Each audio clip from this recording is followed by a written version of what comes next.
I know the answer to the first question I'm about to ask him. Now his gray hairs are betraying the man.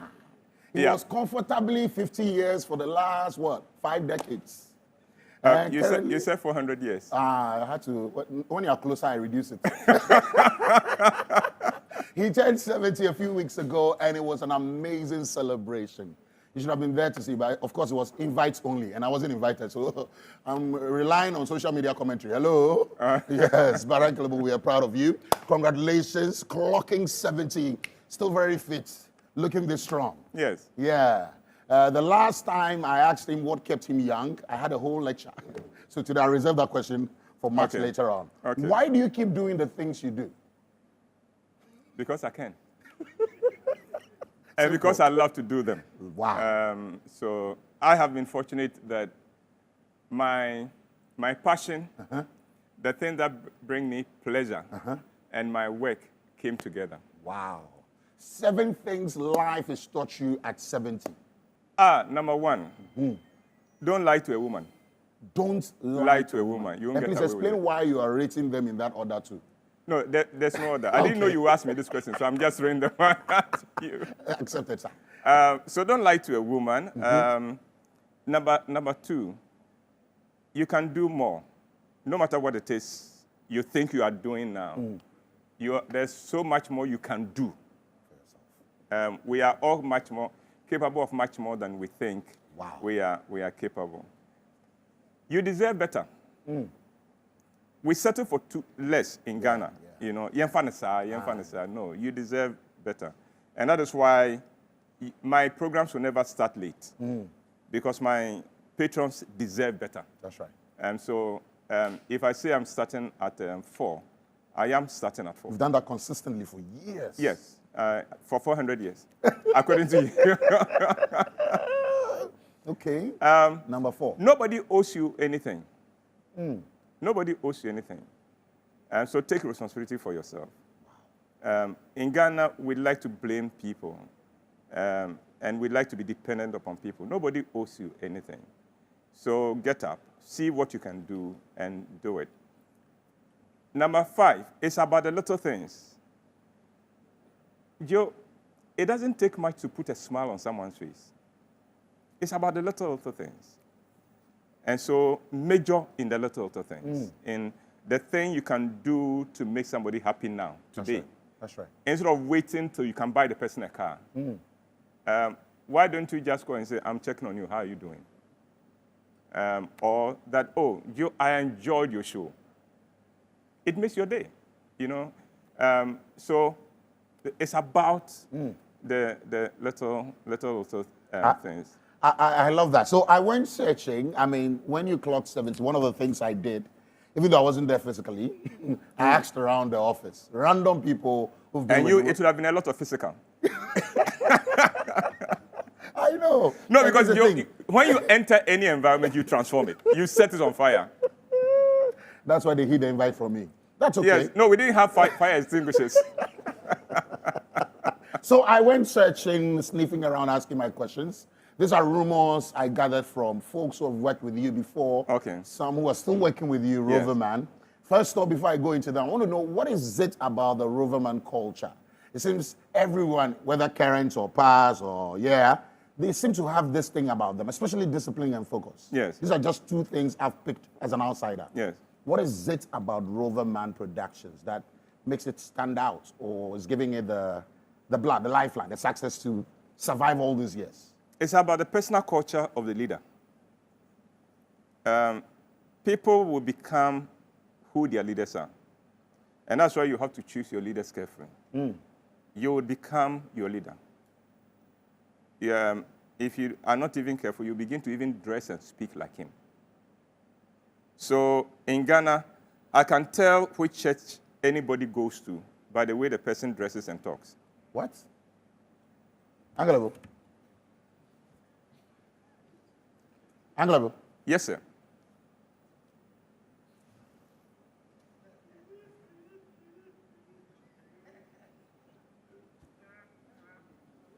The church.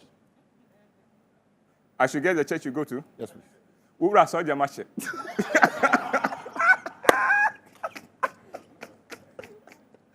I give up. Interesting. Yeah, because you become your leader. And that is why also when you are in leadership position, you must understand that it's not about you. It's about the people you are leading. And remember that whatever you do, your values, they will imbibe your values. Your culture will become their culture. When they get to the point where they can no longer copy you, they move on. They will look for a new leader. Interesting. Wow. I am short of words. Now the rumors. Okay. Let's make the main thing the main thing. People say you are controversial. How true or false is that?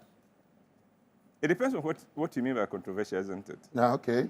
Or they mean by controversial. Yes, it depends on what they mean by controversial. I do not think I am controversial, but I do think I try to do one thing, to speak my mind.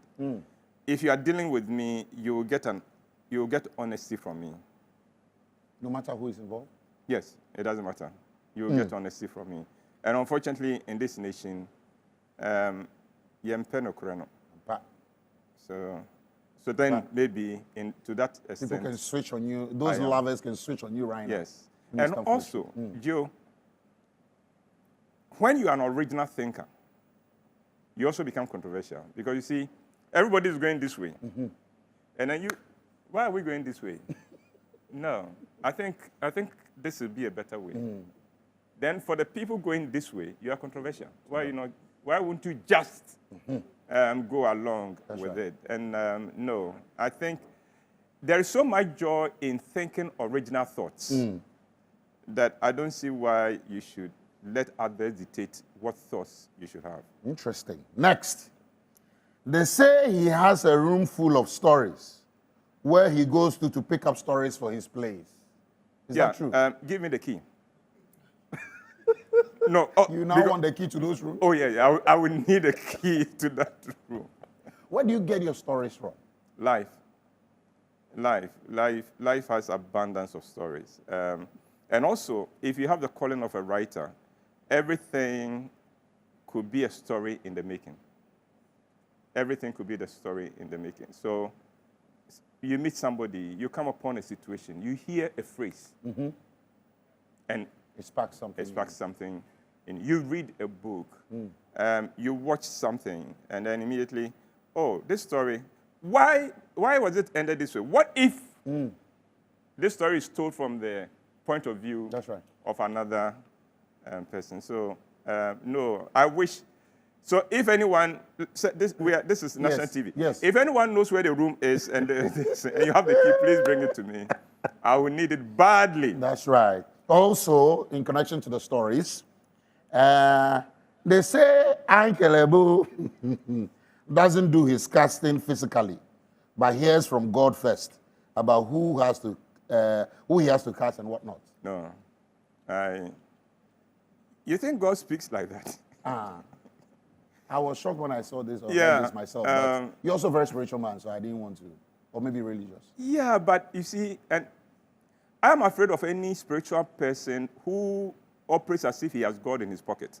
We're talking about God, though. The distance between God and us, then everything, I spoke to God, and God told me this, and God told me this. Yes, I know God will give directions and will lead, but he's sovereign. Boss. We should give him bigger credit. Oh, the gap between us and him. He may guide you in other ways. He may give you some wisdom to know what to look for. But that put you here and things, no. That the God I know does not operate that way. That's and I'm afraid of those who say he operates that way. All right. You are afraid of them. Yes. We have a lot of them as men of God or pastors around town. Yeah. If you are fond of saying, and God told me, I'll stay away from you. Because I can't question it. You see, once you say God spoke to you, who am I to doubt that God spoke to you? Because he could. But then you are in a class that I don't belong to. So you day. Yeah, day where you day. Day where you day. Let me also day where I day. I like that. Why don't you accept gifts from your cast and crew? Why? That was at the beginning. I didn't want people to think that you get a role to play because you went to see the big man. So there was Which is a culture very yes. common here in So Ghana. don't bring me any gift. Wow. So that nobody says, "Oh, I bought him this. That's why I got this role." Because if you have a group with about 100 members, somebody is going to feel that you use Joe a lot. Okay. And then goes to Joe and says, "Why does the man use you?" "Oh, you don't know. Every Friday, I take go him to and lunch." see him. Yeah. So, Interesting. I try to avoid that. Spirituality is very important here at Roverman. We pray before we start. We sing, we pray at the end of every meeting. And yeah, we party hard too. We are not hopelessly spiritual. That's one. Why that culture? But spirituality has in it entertainment and having fun. Spirituality is not boring. Oh, no. No. If you are boring, you don't know God. Wow. No. If you go to any place where there is boredom, they are dull and bored. God knows they're there. If God is there, there'll be life. There'll be excitement. That's why God is inside you plenty. I know. Yeah. They don't think you are They don't spiritual. know. It's a whole ministry. I like that. You see? Endorsed by Uncle. In fact, HR, don't pay me this month. You live by faith. All right. I got another one here. Final two rumors. Our members are so committed to the group. And some of us, the new members, we wonder how we got here or how they got here. Okay, I think you explained this briefly in the beginning, all right? Roverman has a whole lot of beautiful and endowed ladies. Has any of them ever thrown themselves at you? How did you manage it? Yes, Uncle Obo is human too. The ladies who threw themselves at me are not in the group. Oh, interesting. Yeah. I tell this story. There's a church I went to preach in. It was a Women's Fellowship Day. Okay. And after that, they decided we should do pictures. Pictures. Joe, a woman stood behind me and smooched me all through the photos. What? Pinpoint. Yeah. It was like this right behind me. Like at your back. Yes. Hey, Uncle, I'm Melto. And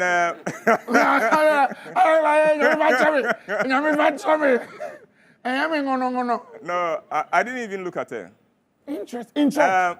In church. Executives, let's take a picture with Uncle Bo. She was there. Any group they called, she was there. She will move. Multi-group attend. No, she will move. Hey, please, how do you do it? Show some of us. My producer, Nanaya, is a young man. Always tempted. Give us the hack to some of these things. Oh, but Nanaya is better than you. Okay, so advise me. No, because we need this. We hear this a lot, that more successful men okay, let me help you.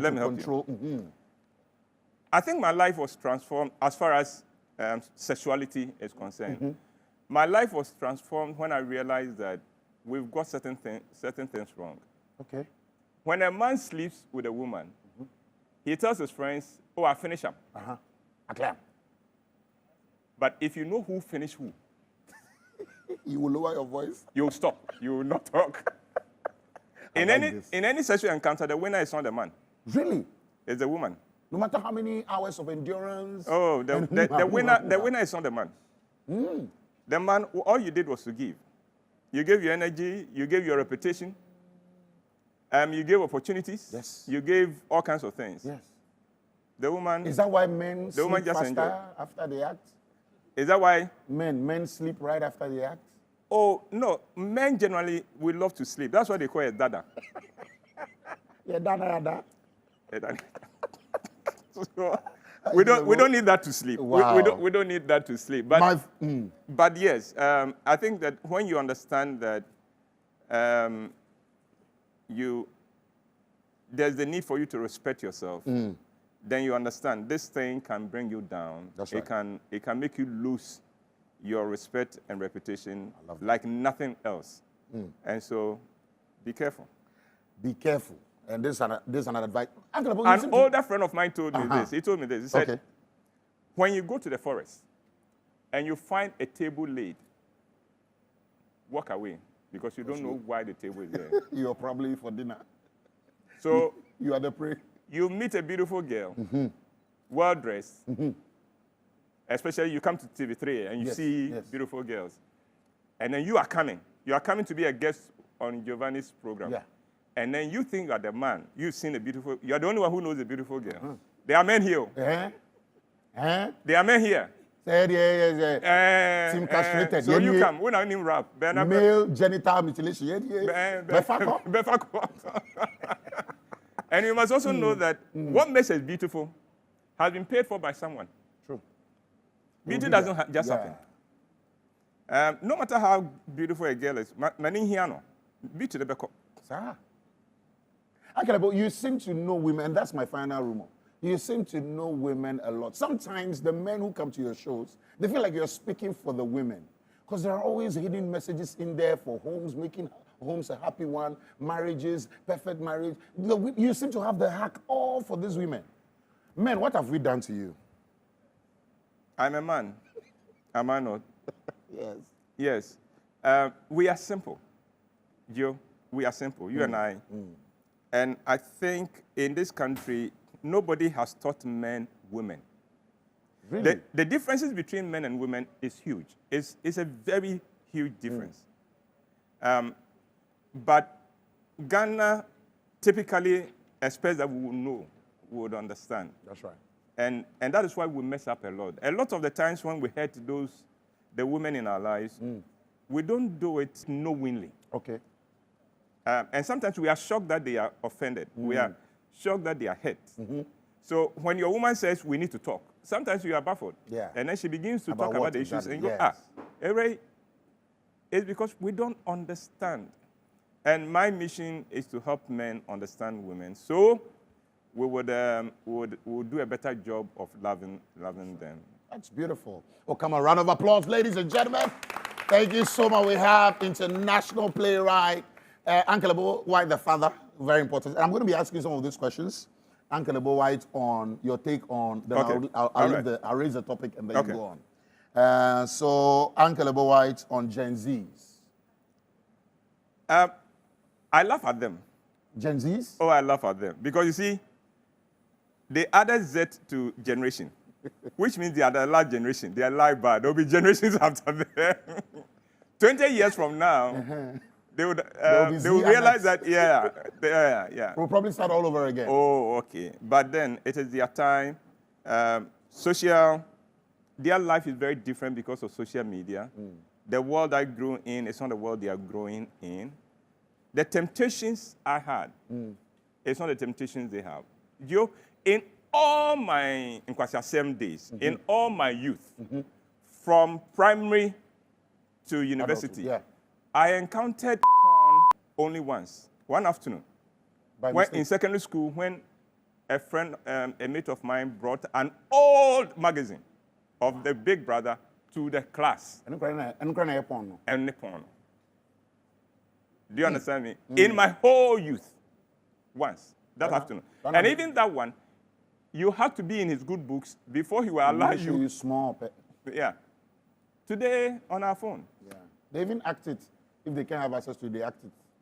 So it's a different world for them. And I hope that the only way they can maximize their own potential is to ensure that they always have some mature mind speaking to them. Okay. Otherwise, they would. Do you have a lot of them you work with? Yes, I do. How difficult is it or easy it is? Oh, I find them easy to reach. I find them very receptive. They are hungry for wisdom, for sense. They don't have patience for nonsense. That's Gen Z. Oh, they don't have patience for nonsense. But if you make sense, yes, they would like to listen to you. Wow. Do you think your generation has failed them? No. The times are different. Yes, it is true that in every generation, there are people who you wonder, God, why did you spare them? They should have died earlier. In every generation. And that goes for every generation. Do you understand me? They cause more trouble than anything. But then there are also the majority that hold the fort quite well. No, we haven't filled them. The times are different. And unfortunately, the times change so quickly that my generation could not catch up with it. When I tell people that there's a generation called BBC, born before computer. What you can do with your phone, I can't do. What your son can do with the phone, you can do. Do you understand me? Yes. It changes so fast that keeping up with it becomes extremely difficult. And that is why sometimes it will look like a previous generation has failed. They are themselves struggling. Ankelebo on Japa. Next. No comments? Next. Ankelebo on life regrets and lessons. I think that I've tried not to have any regrets. I've made mistakes, all right? I've made mistakes. Opportunities I didn't take, things I did that I shouldn't have done, things I said that I shouldn't have said, things I should have said that I didn't say. Plenty. But I'd rather take the lessons from them and let them teach me to be better next time. Ankelebo on fatherhood. That's my favorite topic. Tell your producer to extend the time because of this. All right. Nanaya, over to you. Now, Joe, there's something. A father is not dispensable in the life of a child. Unfortunately, this generation, we are having a lot of women who think they can afford to do away with a father. So she's in her late 30s. She has a good job. She's not married. Oh, let me go and have a child. Because I can afford to pay the school fees. I can afford to pay the medical fees. What she doesn't realize is that she's doing the child a big disservice. A father is indispensable in the life of a child. No matter what. No matter what. The presence of a father in the life of a child transforms the child. All of us. Many of us who are doing great things, we can remember things our fathers told us. But think about it, Joe. When you are in the house, the atmosphere in the house changes. Mommy is always in the house. But let daddy come in. And the atmosphere changes. The atmosphere changes. The children are more peaceful. They are more grounded. Why? Daddy is here. But fathers don't seem to understand that. And so it is very easy for a father to think, I am not that needed in this home. And then he begins to withdraw. Big mistake. And I can understand. Because you see, nature seems to be against us as fathers. Pregnancy. You have no role in pregnancy. The man. Yours is a cheerleader. I give, I go. Yeah. What else? Oh, I go. She's having cramps. What are you going to do? Oh, the baby, you'll be fine. Morning sickness. What are you going to do? Okay. Now we go to the delivery room and we act as if we are helping. What are you helping? The woman is in pain. Yes. Oh, what you are saying that, push. Who you are Do you understand me? Yeah. Now, so 6 and 9 months, we have no bonding with this child. Mother has bonded with this child in her tummy, in her womb. Then the child is born. For the first 6 months, you don't exist for the child. You know, mommy tries to involve you in it. Oh, I come for your child. Hold him. Even changing up, But Akwarano is swan. What do you have to offer the child? Bejoba. Bejoba. That's the most you can do. Do you understand me? So at that point, a lot of fathers begin to think that, oh, I am not needed. And unfortunately, some women also, once the children come, the focus is 100% on the child. Yeah. You don't matter anymore. What fathers don't know is that is a phase. Okay. But that phase passes. By the time they are 1, upwards, There are children who will not sleep if daddy is not in the house. True. They won't sleep. Or I know cases where no matter how fast the child is asleep, let daddy arrive, the child will wake up and must go to daddy for daddy to put her to sleep again. True. So that period when we seem like we are not needed, it will pass. And fathers must understand that. All right. Hang in there. All right. Mother has been given a lead. It doesn't matter. Because, you see, nature will reverse this in ways that sometimes mothers get angry. Sometimes the kids even look like you. Well, even if they don't look like you, no, there is a bond. It's a different thing. That's right. And that's why sometimes you find that mothers get angry. Yeah,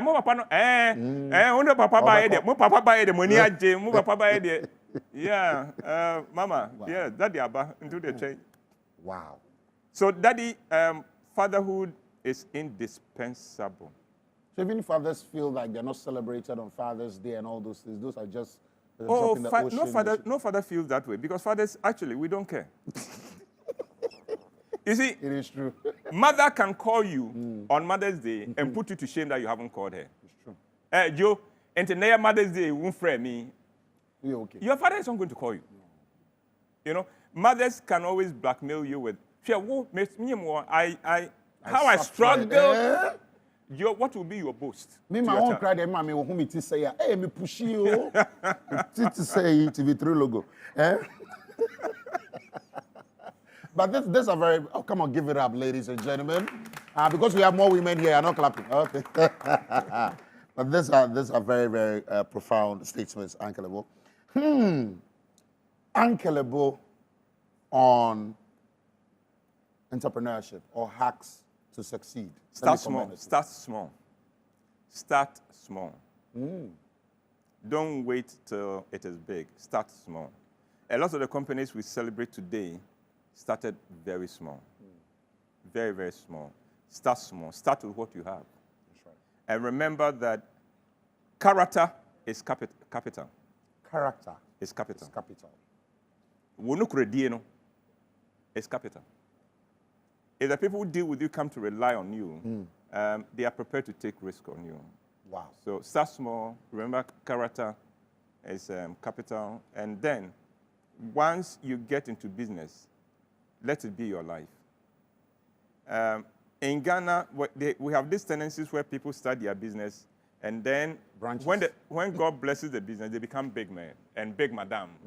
Now, they are not the ones who open the shop, or call a year, or call prayer meeting, or call all kinds of places. No. Once you are a business person, you must understand.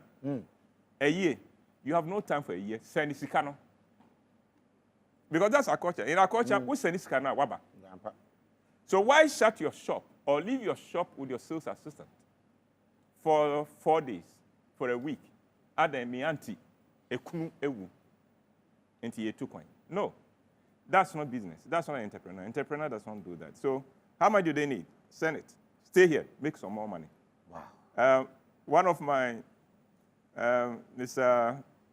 favorite Ghanaians is called Kofi Nsiapoku. Okay. He's the owner of Kena Pharma. His mother dies, and the staff shut shop In honor of. to go and greet. Do you understand?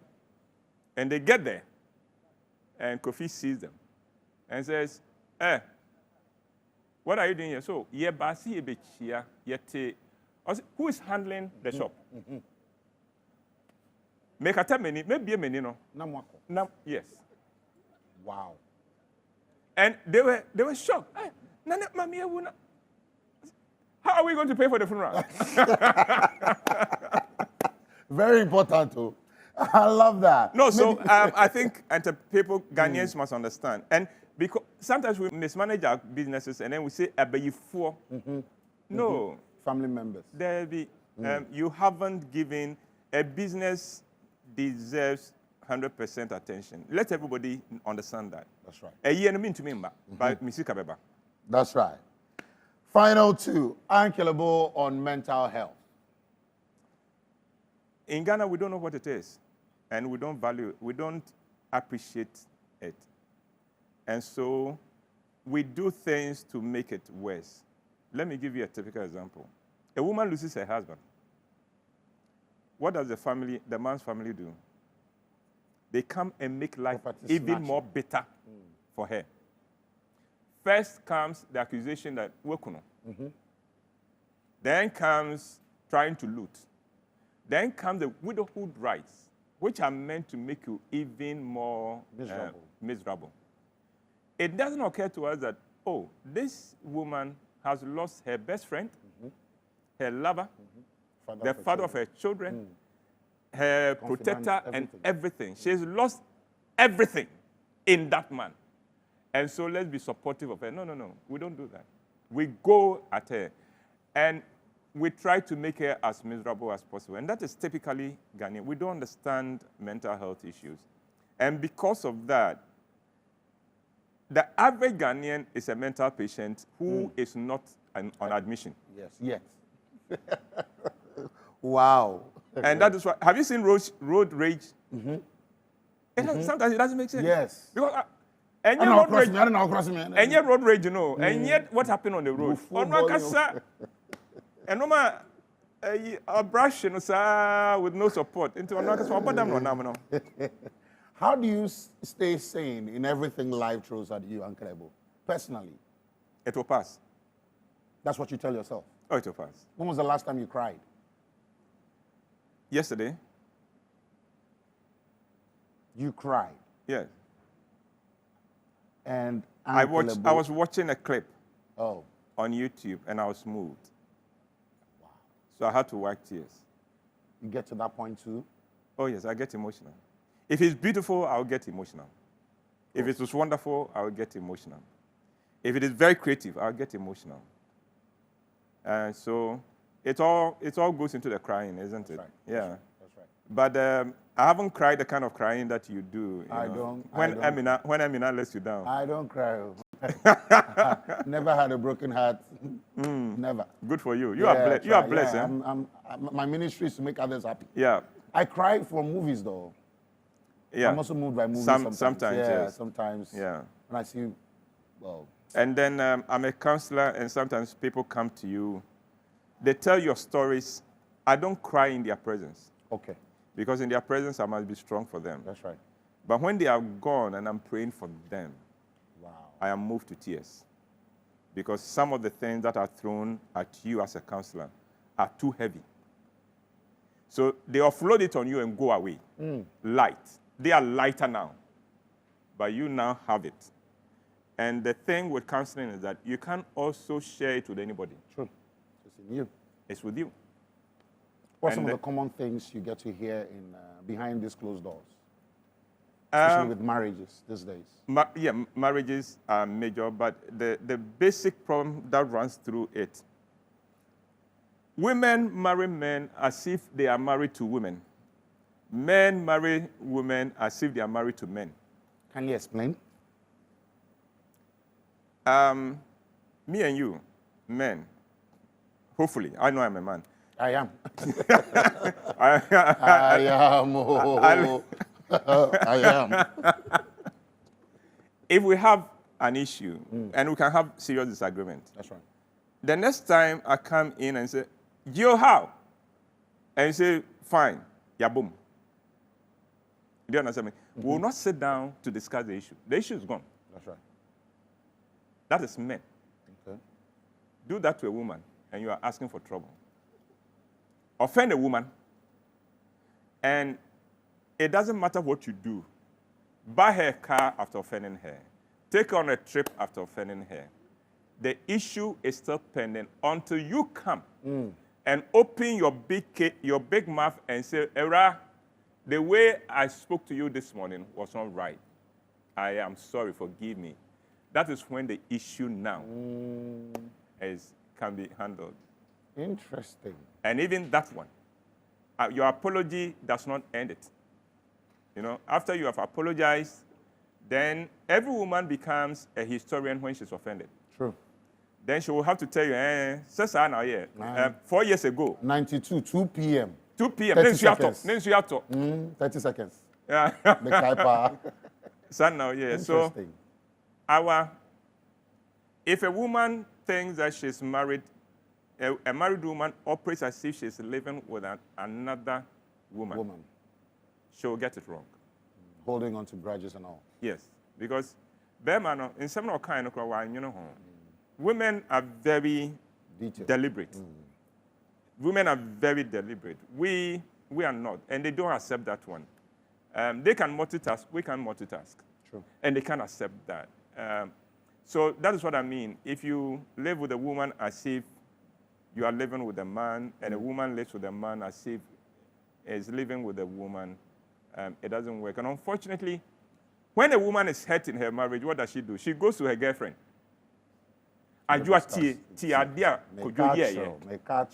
So the perspective given to her is from a feminine point of view. Hey, what's your day? Likely to be biased. Ni refi your birthday. Hey, not then ni refi your birthday.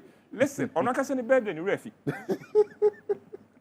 It's not a big deal. Yeah. Do you understand me? I get you perfectly. And yet they can make it such a big deal. You forgot my birthday. That's right. Uncle Ebo, I wish I had data to support this question, but is it the case that a lot of young people these days are no longer interested in marriage? Do you get that sense? No, they are very interested in marriage, except that they don't do it right. All the young people here, they are waiting to fall in love. They are eager to fall in love because that one is a default programming. You can't do anything about it. If you find anyone who says, I'm not interested in marriage, onya wari papa open. But she's been attracted to so many losers. Yeah. She doesn't want to go forward anymore. Doesn't believe in it anymore. Yeah, but it's like when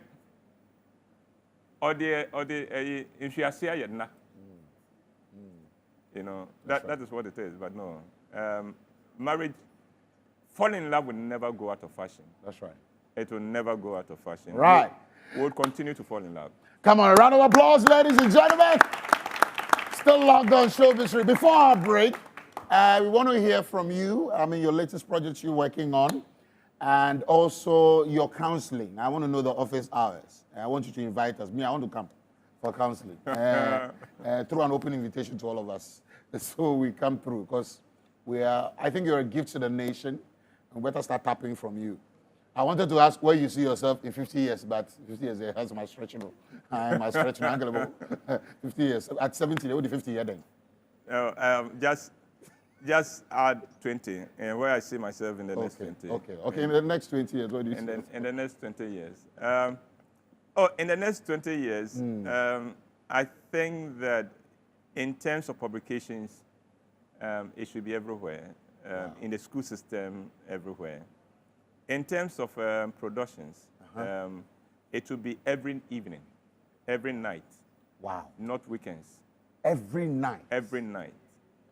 You still have that energy to sustain every that? night, so that if you get a guest into this country, you don't need to see an ad.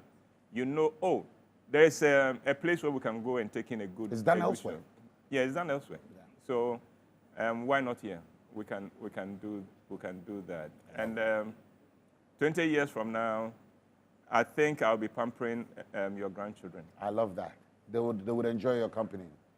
Loads of wisdom. But their father does. So, oh yeah. So if they are truly the children of their father, they will enjoy like my company too. Okay, well, God bless you so much. Thank you so much for gracing our show here tonight. Are you still a reggae-loving man we know? I am. Lucky to be. Anytime. Lucky to be. Anytime, any day. Allah. Anytime, any day. Talk to your fans, talk to our viewers, your final words to our viewers tonight on the show. Ghana, don't give up on Ghana, and don't bet against Ghana. The politicians will do what they have to do, but we are made for better. We deserve better. We will get better. Wow. Don't write Ghana off. Don't bet against Ghana. Anyone who has betted against Ghana has failed. That's right. So let's have hope. Let's keep hope alive. alive. And TV3, keep doing what you're doing. Thank you, sir. And then please, I'd like to see Gio still handling this program in his 70s. Amen. Amen. Welcome. Don't retire him, I beg you. Come on, I beg you. Come on, give it up. Quick break, we'll be right back. Stay with us.